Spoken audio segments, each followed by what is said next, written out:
Buenas tardes. Estamos en el Evangelio de Mateo y nos quedamos en el capítulo 5. Entonces vamos a dar entrada a este capítulo 5. Y normalmente en las Biblias que solemos usar hay un encabezamiento que habla o pone en letra negrita y nos pone, por lo menos en la Biblia que yo uso, pone el Sermón de Monte, las bienaventuranzas. ¿Pone eso también en vuestras Biblias? Sí, ¿no? Y luego entre paréntesis pone Lucas 6, versículo del 20 a 23. Para el que no lo sepa, que creo que casi todos lo sabréis, lo que significa que este pasaje también viene en este lugar del Evangelio de Lucas. Pero me gustaría hablar del Sermón del Monte y vamos a tomar la lectura del capítulo 5. No vamos a poder hablar de todo el Sermón del Monte, ni incluso de las bienaventuranzas.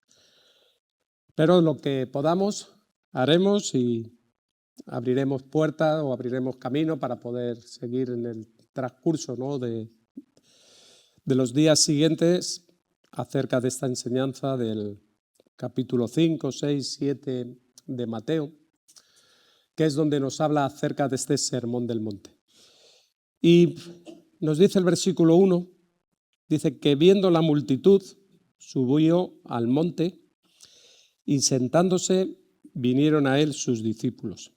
Y abriendo su boca les enseñaba diciendo. Y ya solamente en estos dos versículos, ¿verdad?, encontraríamos suficiente material, ¿no?, para poder ilustrar, para poder aprender acerca del contenido de esta enseñanza que luego Jesús iba a desarrollar, ¿no? Porque nos habla de la multitud, nos habla de mucha gente que estaba allí alrededor.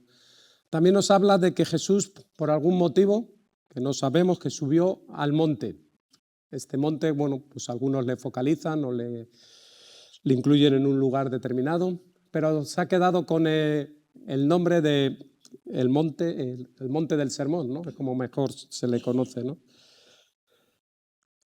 Este de subió al monte tiene que ver porque buscaba también intimidad. Dice que sentándose, dice que vinieron a él sus discípulos. Vemos también una acción, ¿no?, de los discípulos. Los discípulos fueron los que mostraron también ese interés de ir a él. Y dice que abriendo su boca, ¿verdad?, les enseñaba. A veces algunos mejor que es estar callados, ¿verdad?, porque a veces cuando abrimos la boca, pues igual ni instruimos y no enseñamos lo que deberíamos hacer. Pero ya digo, solamente en esos dos versículos tendríamos mucho material para poder hablar acerca de estas cosas que he mencionado, ¿no? Pero lo importante es que no solamente en este pasaje que vamos a estar tratando, sino cuando hablemos y veamos o estemos delante de una escritura, lo que tenemos que detallar o tenemos que centrarnos en de qué es de lo que está hablando ese pasaje. Y luego, una vez ya que sabemos de qué está hablando, entonces vamos a los detalles. A veces nosotros nos quedamos en los detalles, ¿verdad? Y tratamos de buscar ciertos misterios, ciertas cosas nuevas, dependiendo los años o el tiempo que llevemos, pero lo importante para poder tener un buen entendimiento de lo que la palabra de Dios nos enseña es de qué está hablando este pasaje, qué es lo verdaderamente importante. Y luego, a raíz de ahí, vamos a lo siguiente, ¿no? Entonces, lo importante, podríamos decir, es lo general y luego lo particular, y es lo que vamos a tratar de ver en estos días, ¿no? Porque a veces corremos este peligro, ¿verdad? Nos enfocamos tantos en pequeños detalles, en pequeños matices y que perdemos de vista lo que verdaderamente está enseñándonos y de lo que verdaderamente el texto nos quiere hablar y en este caso Jesús nos quería enseñar. Hay una característica entre las muchas donde a veces pues se nos dice, ¿no?, que en la Biblia estamos descuidando, en la iglesia estamos descuidando, y es la superficialidad. A veces somos personas muy de superficie, ¿no? a la hora de interpretar, a la hora de tratar los asuntos concernientes a la palabra de Dios. Y esto tiene que ver también, pues, con qué actitud nosotros nos ponemos delante de las Escrituras, delante de la palabra de Dios, porque no hay nada más importante, ¿verdad?, en la vida cristiana que poder tener una buena comprensión, tener una buena teología, porque eso también nos va a ayudar en nuestra manera de vivir, en nuestra manera de relacionarnos, en nuestra manera de poder precisamente comprender lo que Dios nos está diciendo. Escucharéis, y es algo que es como un dogma, podemos decir, de los cristianos, y es que la Biblia, la palabra de Dios, es la única fuente de autoridad en nuestras vidas, ¿no? Y no decimos esto porque no estemos sometidos a autoridades, todos estamos sometidos a autoridades, ¿no? Pero la única fuente auténtica de autoridad en nuestra fe, que verdaderamente no nos falla y que nos ayuda, ¿verdad?, en nuestro caminar y en nuestra vida cristiana, es la palabra de Dios. Y nadie podríamos conocer ni podríamos saber acerca de Dios y de la vida cristiana, de cómo se ha desarrollado, de cómo han vivido los cristianos, si no fuera por la palabra de Dios. Incluso la propia historia no podría conocer la existencia de muchos detalles, de muchas situaciones, de las convivencias que los pueblos tenían, de las guerras que hubo, a no ser porque la palabra de Dios nos lo ha dejado escrito. Y por eso es importante. Nosotros a veces tratamos de enfocar y llevar nuestra vida a la experiencia. Bueno, pues dependiendo de las experiencias que yo he tenido, pues esto me hace a mí, pues, mantenerme firme, mantenerme seguro. Y no podemos solo vivir de las experiencias, porque si os dais cuenta, todos a lo largo de nuestra vida hemos tenido experiencias buenas y experiencias malas. Entonces, si todo lo enfocamos a la experiencia, entonces todo va a estar condicionado a lo que nosotros pensamos, creemos. Por eso nos enfocamos en la palabra de Dios. Por eso es importante poder escuchar lo que Jesús nos quería decir. Y por eso podemos decir que la Biblia es esa fuente, ¿no?, de autenticidad, de autoridad en nuestra vida. Por eso leemos la Biblia y solemos leerla a diario. Claro, ahí corremos también el riesgo, ¿no?, de que solamente queden en meros conceptos aprendidos, meros conceptos donde nuestro razonamiento nos lleva a poder no vivirlo, no disfrutar de ello, y eso también es peligroso, ¿no? Y ahora estamos delante de este pasaje. Aquí se nos abren dos capítulos interesantes de este sermón, que es tres capítulos, el capítulo 5, el capítulo 6 y el capítulo 7 nos habla de este sermón del monte, ¿no? Y podemos preguntarnos, ¿no?, bueno, ¿y esto qué aplicación tiene en el hoy para mi vida, ¿no? ¿Influye en mi manera de pensar? ¿Influye en mi manera de vivir? ¿Qué lugar ocupa dentro de nuestra fe como cristianos, como hijos de Dios que somos, ¿no? ¿Y qué es verdaderamente este sermón del monte, ¿no? Y son estas enseñanzas que, como digo, vamos a ver, vamos a leer, y que sería bueno que cuando te pongas, pues, delante de la palabra de Dios, pues estos capítulos 5, 6 y 7 los leas del tirón. Y no solamente los leas del tirón, entendemos lo que es el tirón, ¿no? A veces algunos os quedáis, que lo leas de una sentada, que puedas meditar y que puedas pensar en ellos, porque, como digo, léelo de lo general para luego empezar a sacar las cosas particulares, ¿no? Y este capítulo 5, este capítulo 6, este capítulo 7, lo que nos y Jesús trató de explicar y de enseñar, era de poder establecer, ¿verdad?, los principios, la manera de vivir de aquellas personas, y escuchar bien, que siguen a Jesús. Escucha bien, esto es para personas que Jesús estaba hablando, eran a sus discípulos, aunque le siguió una multitud, y como veremos luego al final de este capítulo 7, la gente se quedó sorprendida. Entonces no solamente fue para este grupo, pero el propósito era establecer cómo tienen que vivir aquellas personas que viven y pertenecen al reino de Dios. Y eso también es un llamado, ¿verdad?, a la Iglesia, cómo tenemos que vivir, qué valores son los que el reino de Dios establece en nuestro diario funcionar y donde como discípulos, como seguidores de Jesús, seguidores de este reino al que pertenecemos, somos dirigidos y enseñados bajo esta dirección. No conforme vive la sociedad, no conforme viven las personas que nos acompañan o que a veces tenemos relaciones con ellas, no. Vivimos, pensamos y marcan las reglas de cómo un cristiano tiene que vivir. Y con esto no quiero decir que este sermón, como todas las enseñanzas que vemos en la Biblia, se conviertan en una serie de normas rígidas, inflexibles, que al final lo único que hacen es apretarnos. Esto es lo que no nos está enseñando aquí, sino que precisamente esta luz de Cristo, esta luz que ha traído salvación a nuestra vida, nos tiene que alumbrar para poder ser esos testigos y vivir de esta manera que Dios nos dice que tenemos que hacer. Y podríamos incluso casi resumir, ¿no?, qué es la descripción, ¿no?, de lo que un cristiano debería ser. A veces pensamos que por cumplir ciertas cosas llegamos a ser cristianos.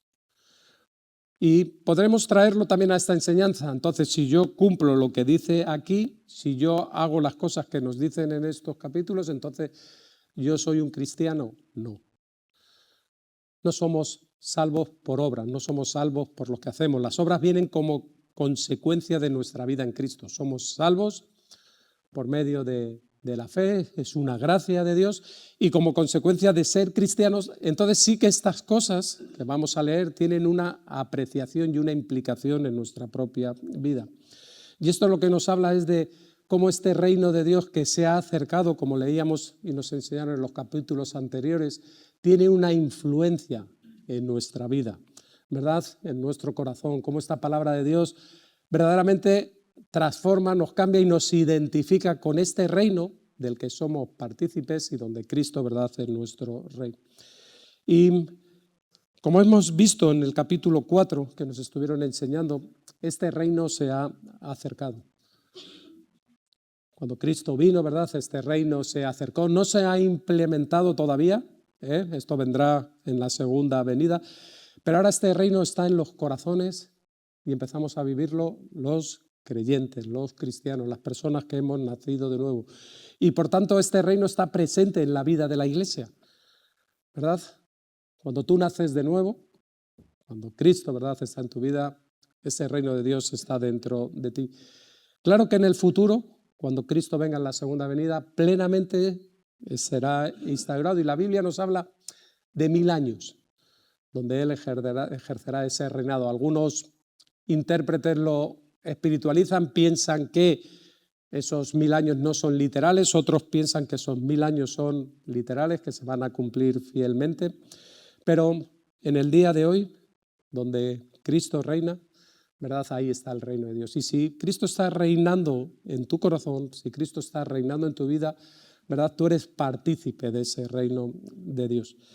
Y es interesante, ¿no?, cómo Mateo lo coloca al principio de las enseñanzas. Hemos estado leyendo el capítulo 1, 2, 3, 4, acerca de pues, esa genealogía, ese nacimiento, esa tentación. Y cuando Jesús empieza el ministerio nos trae esta primera, digamos, gran enseñanza de Jesús, ¿no? Un conjunto de enseñanzas, doctrinas importantes, básicas.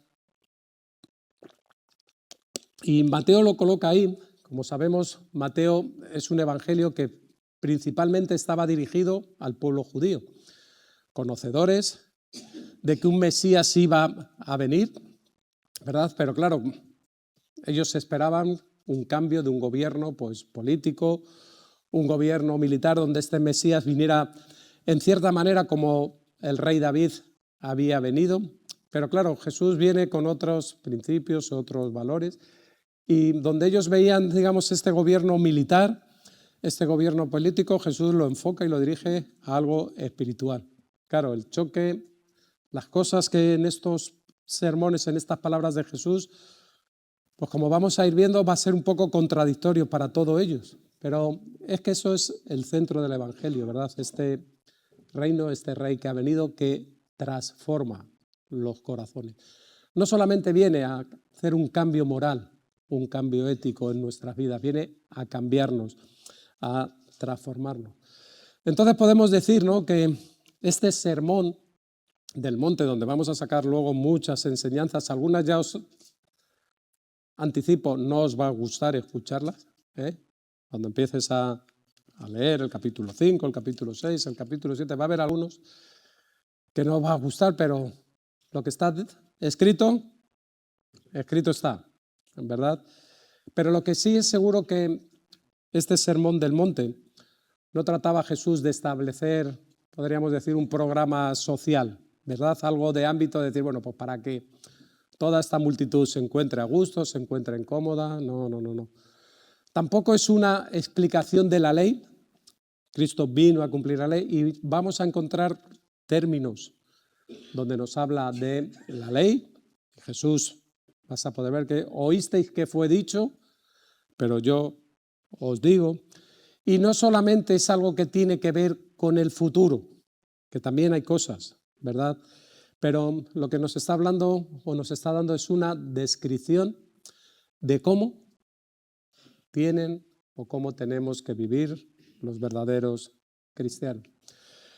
Como decía antes, no podemos coger una enseñanza o una parte del Sermón del Monte y despreciar lo otro. Por eso tenemos que cogerlo en su conjunto y saber, vale, Dios de qué está hablando en este sermón. Nos está hablando de estas cosas, ¿no? ¿A quién está dirigiendo? Está dirigiendo a los cristianos. Nos está hablando de cómo los cristianos tienen que vivir y como consecuencia de ellos ahora empezamos a descifrar y a desgranar cada una de las enseñanzas que vamos a encontrar, porque si no igual nos podemos encontrar con cosas confusas, ¿no? ¿Cuántas veces no has escuchado al que te pida tu prenda?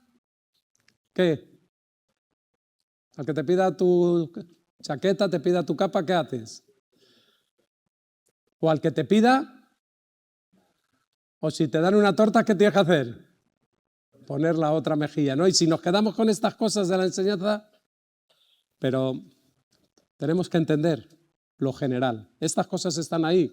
Claro que están ahí, pero vamos a lo general. Y lo general es esto, es cómo viven los cristianos.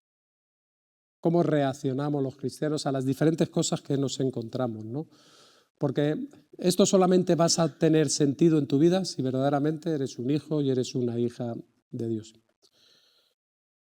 De hecho, en esta enseñanza, lo primero que comienza en este sermón del monte son con las bienaventuranzas, ¿no? Y podemos decir que dentro de este conjunto, ¿verdad?, las bienaventuranzas es como el patrón que marca las demás enseñanzas que van a venir.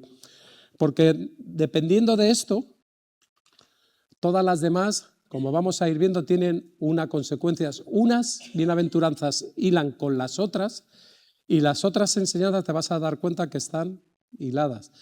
A veces puedes pensar, ¿y por qué esto vino aquí o por qué? Pero yo ya compartí un poco acerca de ello en un programa de la radio, de Radio Luz, hace años. Y fuimos descubriendo todo esto, ¿no? Cómo hay un hilo conductor, ¿no? De que de una cosa va dando a otra y van encontrando sentido. Y de claro, esto venía como consecuencia de esto. Por eso digo de la importancia, ¿no?, de aprenderlo, de estudiarlo todo en su conjunto. Porque si no somos capaces de poder entender lo primero, difícilmente vamos a entender lo segundo. Pero esto es una ley casi de la metafísica, ¿no? Yo recuerdo, ¿no?, que no fui mal estudiante, pero fui mal estudiante. ¿Y esto cómo se come? Pues se come muy sencillo. No era mal estudiante en cuanto a las cosas de memorizar. Pero claro, las matemáticas yo no cogí la base de las matemáticas. Entonces llegó un momento que las matemáticas yo pues iba arrastrando y no podía pasar, no podía avanzar. Claro, los cursos, entonces llegó un momento que dije, yo no puedo seguir estudiando, ¿no? ¿Por qué? Pues porque no tenía las bases. Yo creo que de aquella, en las ecuaciones de primer grado, ya me quedé ahí y ya, cuando venían de segundo, de tercero, funciones, ya no pude continuar. Pero en nuestra vida pasa lo mismo, por eso la palabra de Dios tiene su sentido. Por eso están puestas las bienaventuranzas en primer lugar. ¿Para qué? Para que podamos luego ir comprendiendo, no solamente de una a una cómo nos va llevando, sino poder comprender el resto de la Escritura. Y ahora estamos, ¿verdad?, en este sermón. Y en este sermón del monte normalmente suelen dividirlo en dos partes, ¿no? Una parte que le llaman general, que va de Mateo del versículo 3 al versículo 16. Y ahí, pues en esos versículos del 3 al 10 nos habla de la identidad de los cristianos, ¿no?, que son las bienaventuranzas. Y ahí nos está hablando de cómo es el carácter del cristiano, cómo es el carácter de una persona que ha nacido de nuevo. También a partir del versículo del 11 y el 12 nos habla de la persecución y nos habla de cómo es la reacción del mundo, cómo van a reaccionar los no cristianos ante nuestra identidad, ante nuestro posicionamiento, ante el cristiano. Y luego a partir del versículo 13 al 16 nos habla acerca de la sal, nos habla acerca de la luz y nos habla de cuál es nuestra función en la sociedad. ¿Qué es lo que los cristianos tenemos que mostrar en la sociedad en la que vivimos? Luego hay otra parte que le llaman, hemos visto la parte general, y ahora hay otra parte que es la parte específica. Esto lo hablan los autores que se dedican un poco a esta enseñanza y tiene que ver cómo los cristianos vivimos la enseñanza de Cristo. Tiene que ver con nuestra practicidad en cuanto a esta palabra de Dios, a este sermón que estamos leyendo y que está delante de nosotros. Del capítulo 15, del versículo 17 hasta el 48, para los que estáis tomando nota, nos habla de nuestra relación, la relación del creyente con la ley de Dios. Claro, pero nosotros no estamos bajo la ley de Dios, ¿no?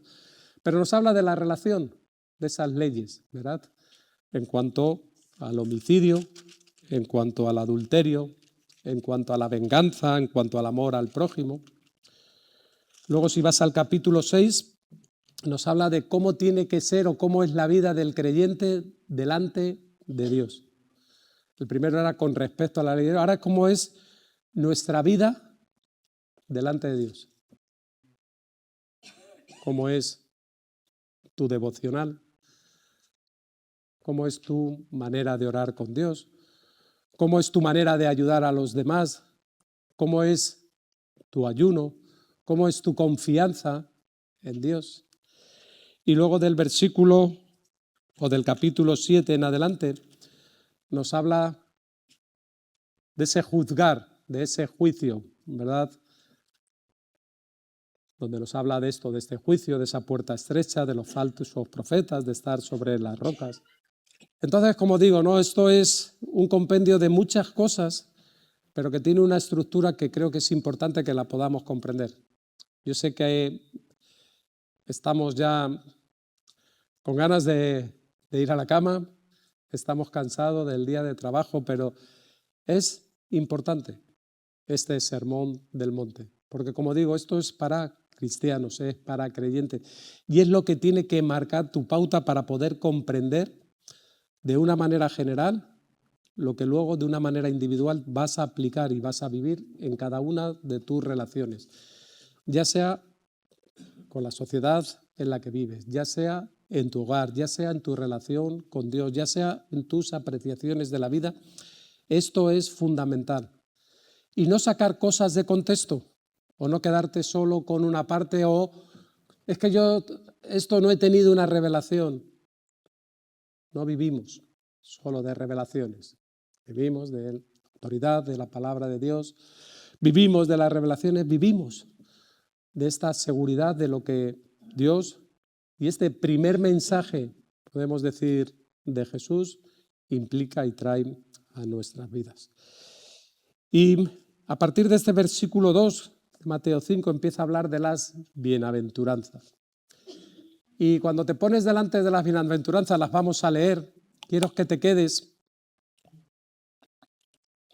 de que no son frases aisladas. Nos habla de un carácter del cristiano, pero como digo, ahora hemos visto lo general, ¿no? Para luego ir a lo particular. Y ahora estas bienaventuranzas vamos a enfocarlas también de general, en un conjunto, porque como luego vamos a ir viendo, una es consecuencia de la otra y así sucesivamente. Hay algunos, si vas a escuchar o vas a leer, dicen que hay 6 bienaventuranzas, otros que hay 7, otros que hay 8, da igual. Lo importante es que te quedes con lo que verdaderamente importa, no te quedes con los detalles, que también son importantes porque están en la palabra de Dios, pero quédate con la Escritura, nos dice, porque si no podemos malinterpretar y tenemos que tener mucho cuidado con malinterpretar. Y aquí Jesús presenta al verdadero cristiano, al verdadero creyente, a la verdadera creyente, como una persona bienaventurada. La palabra bienaventurada también es una persona feliz, una persona dichosa, ¿no? Es el significado que viene a identificar esta palabra, ¿no? Una persona bienaventurada es una persona realmente feliz, una persona realmente dichosa. Y como digo, no se trata solamente de cosas superficiales, son cosas profundas, internas, porque es esa transformación que el cristiano ha sido llevado por gracia, por medio de la obra expiatoria de Cristo, y que podemos ser esas personas dichosas, esas personas felices, porque Dios es el que nos hace feliz. Es algo profundo, es algo duradero, no es algo efímero. A veces, si te das cuenta, pues el hombre, la mujer sin Cristo trata de buscar la felicidad en cosas que rápidamente pierden el propósito, pierden ese plan que aparentemente parecía, y muchos de nosotros lo hemos vivido, ¿no?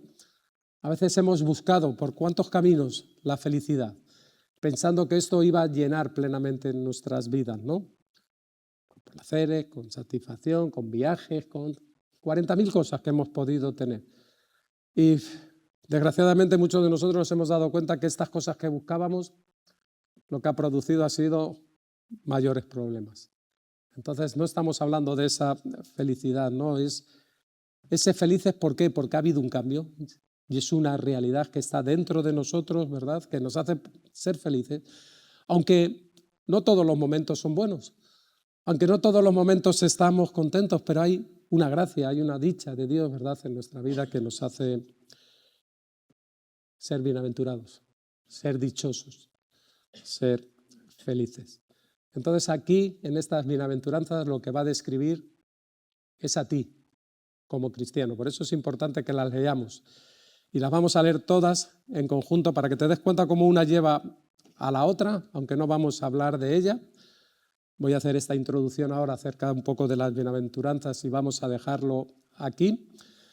Pero es importante porque aquí te tienes que ver reflejado. Si eres creyente, si eres hijo de Dios, te tienes que ver reflejado en la totalidad de todas. Igual en algunas partes vas a tener una mayor predisposición, en otras vas a tener un poco menos, pero todas estas cosas que nos dicen aquí tienen que estar en tu vida, si verdaderamente eres un hijo de Dios. Así que el reto es importante. Esto no es, como decía al principio, para que tú cumpliendo estas cosas llegues a ser hijo de Dios. No, no. Esto es como eres hijo e hija de Dios, estas cosas ya tienen que estar dentro de ti. Igual las vas a tener en pequeñas dosis, que no las vas casi ni a ver, pero estas cosas tienen que estar. Bienaventurados los pobres en espíritu, porque de ellos es el reino de los cielos. Bienaventurados los que lloran, porque ellos recibirán consolación. Bienaventurados los mansos, porque ellos recibirán la tierra por heredad. Bienaventurados los que tienen hambre y sed de justicia, porque ellos serán saciados. Bienaventurados los misericordiosos, porque ellos alcanzarán misericordia. Bienaventurados los de limpio corazón, porque ellos verán a Dios. Bienaventurados los pacificadores, porque ellos serán llamados hijos de Dios. Bienaventurados los que padecen persecución por causa de la justicia, porque de ellos es el reino de los cielos. Bienaventurados sois cuando por mi causa os vituperen y os persigan y digan toda clase de mal contra vosotros mintiendo. Gozaos y alegraos, porque vuestro galardón es grande en los cielos, porque así persiguieron a los profetas que fueron antes de vosotros. No pienses que Jesús está describiendo aquí a cristianos excepcionales. No, aquí está describiendo a todos los cristianos. Aquí no está haciendo una división de cristianos mejores, de cristianos más puros, especiales, y otros más comunes, de unos religiosos, otros. Aquí no está haciendo esta diferenciación. Aquí lo que nos está hablando es lo que esta vida de Cristo, esta nueva vida, este nuevo nacimiento, ¿verdad?, produce en nuestras vidas, ¿no? Aquí todos, los que hemos nacido de nuevo, somos considerados santos. Y esta es la percepción que Dios tiene de nosotros. Somos santos, somos apartados por Él. Entonces, estas bienaventuranzas no pienses que es para unos pocos escogidos o unos pocos elegidos, que son más santos, que son más puros. No. Estas bienaventuranzas es la norma, podemos decir, para todos los cristianos. Entonces, si eres cristiano y eres hijo de Dios, estas cosas están en ti.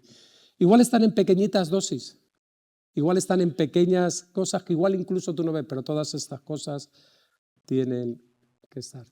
Porque digo, no es algo opcional. ¿Por qué? Porque no es que unos sean pobres en espíritus y otros sean pacificadores, o otros sean los que lloren.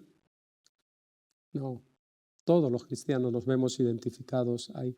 ¿Por qué? Porque cada una de estas cualidades, podemos decir, están conectadas entre sí. Como nos dice la Escritura, no se puede ser pobre del espíritu sin tener hambre y sed de justicia. No puedes tener hambre y sed de justicia sin mansedumbre. No puedes ser manso sin ser pacificador. Por eso digo, las bienaventuranzas forman una unidad que iremos desgranando y es importante que lo podamos ver. Es cierto que igual en algunas personas se va a ver más ciertos rasgos que en otros, pero estas cosas te aseguro que están presentes en la vida de todos los cristianos. Y esto no son cualidades que tenemos como personas, ¿verdad? Cada uno podemos, como hombres y mujeres sin Cristo, tenemos ciertas cualidades de igual mansos, de humildes, de pacificadores, de llorar. No tiene que ver con esto. Tiene que ver con esta obra que Dios hace en nosotros y que produce esto en nuestro carácter, esta mansedumbre, esta pacificación. Claro, podemos decir, ya, pero es que yo a veces, claro, y yo, y tú, y tú, y tú. No olvides que el que comenzó la buena obra la perfeccionará. Entonces hay cosas que tienen que cambiar todavía, claro que sí. Y Dios tiene que ir perfeccionándonos porque el propósito y el plan es ser como es Él. Y si ya fuéramos como Él, ¿sabes dónde estaríamos? Con Él. Si nos pareciéramos tanto a Él, ya estaríamos con Él. Entonces, esto nos tiene que servir y animar a decir, vale, Dios, esto es lo que tú demandas y estas cosas están en mí, aunque tú seguramente eres el más juicioso contigo mismo. Yo creo que todos los cristianos, ¿verdad?, cuando nos examinamos con nosotros mismos somos los más juiciosos. ¿Por qué? Porque vemos tanto nuestras imperfecciones, tanto nuestras carencias, en esa autoevaluación que hacemos de nosotros, ¿verdad? Pero esta es la obra de Dios, donde esta mansedumbre, ¿verdad?, esta pobreza de espíritu, este hambre y sed de justicia no es producido por tu condición natural de hombre, por tu condición natural de mujer, es conducido por Dios, por esa gracia que te atrajo a Él, por ese amor por esa regeneración, esa nueva vida que te ha dado, ¿verdad? Y como digo, no se trata de ser un hombre tranquilo o de ser tímido o de ser... No. Estas son cosas que están en los caracteres de las personas. Pero aquí estamos hablando de cosas diferentes. Estamos hablando de esa obra de Dios que transforma, que cambia, ¿no? Porque ¿cuántas veces no vemos a personas que nos parecen que son cristianas, verdad? No, es que este mira cómo se porta, es que este... Pero eso no significa que sea cristiano. ¿Por qué? Porque no es lo que Jesús nos está describiendo.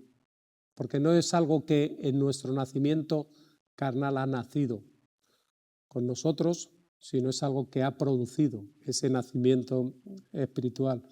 ¿Por qué? Porque fue esta gracia de Dios que nos atrajo a Él, esa obra del Espíritu Santo, convenciéndonos, transformando, poniendo en nosotros pensamientos, ideas que eran contrarias a lo que pensábamos antiguamente. Ya sé que hay algunos que seguís en vuestros pensamientos, en vuestras ideologías, en vuestros gustos, pero no estamos hablando de esas cosas.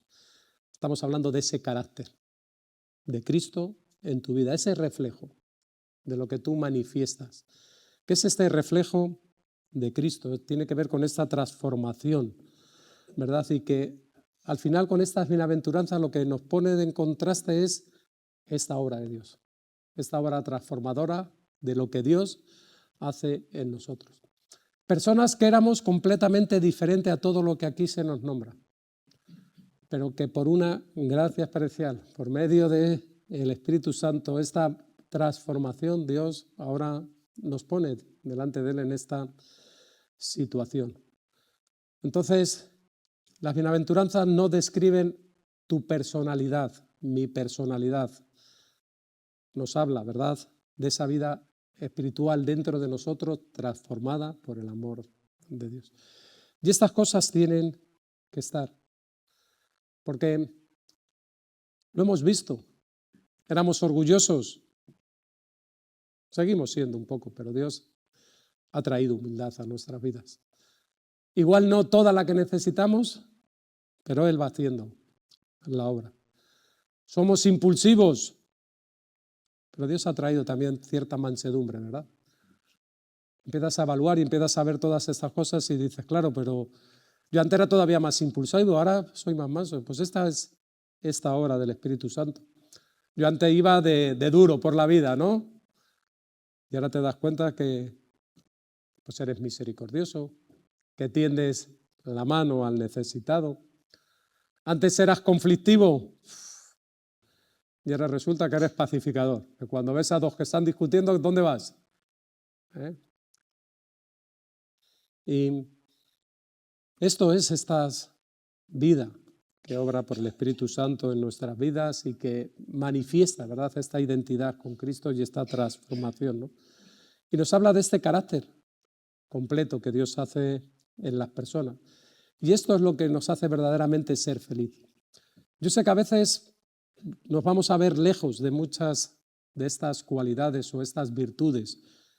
Me gusta más la palabra virtud que Dios pone en nuestras vidas, pero esto es lo que verdaderamente nos hace feliz.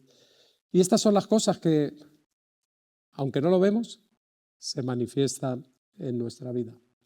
No tiene que ver con pertenencia a una élite, a un grupo de personas que llevan más tiempo. Tiene que ver a si eres hijo o hija de Dios. No tiene que ver con tu temperamento, tiene que ver con donde Dios verdaderamente esté reinando, porque es ese fruto del Espíritu en nuestra vida. Por eso, como decía, la bienaventuranza no marca la personalidad de las personas, no descarta a unos, no tiene que ver con que tú cumples esto, esto y esto y eres cristiano, sino lo que marca es una vida transformada, una vida cambiada por la gracia de Dios. Y esto es de lo que vamos a hablar y esto es de lo que vamos a tratar. Pero quiero que te quedes con estas cosas, por lo menos generales, que he hablado. Lo importante es que cuando te pongas a leer este Sermón del Monte, lo leas como un todo. Léelo como un todo para luego ir pudiendo sacar las enseñanzas particulares, sabiendo de dónde viene el contexto. El contexto general viene de que Jesús está hablando a cristianos, a personas transformadas, cambiadas por la gracia de Dios, por la obra del Espíritu Santo. Y como consecuencia de esto, Dios empieza a manifestar estas virtudes que son de Él, que es su gracia, que es el fruto de Él en nuestra vida, y nos lleva no solamente a manifestar lo que nosotros somos con respecto a nuestra vida como creyentes, sino luego con respecto a cómo nosotros tenemos que comportarnos, lo que somos para el mundo. Somos esa luz, somos esa sal. Y luego cómo nos comportamos delante de Dios, en nuestras oraciones, en nuestro ayuno, en las cosas que nosotros hacemos en nuestro diario vivir. Cuando te pones a descifrar o a desgranar, mejor dicho, estos pasajes, empiezas a darte cuenta, ¿no? Pues cómo Jesús en esta primera enseñanza trató de manifestar y dejar claro lo que verdaderamente tienen que ser esas personas que vivimos y que viven en el reino de Dios. Y estas cosas están en nosotros, estas cosas están en nuestra vida.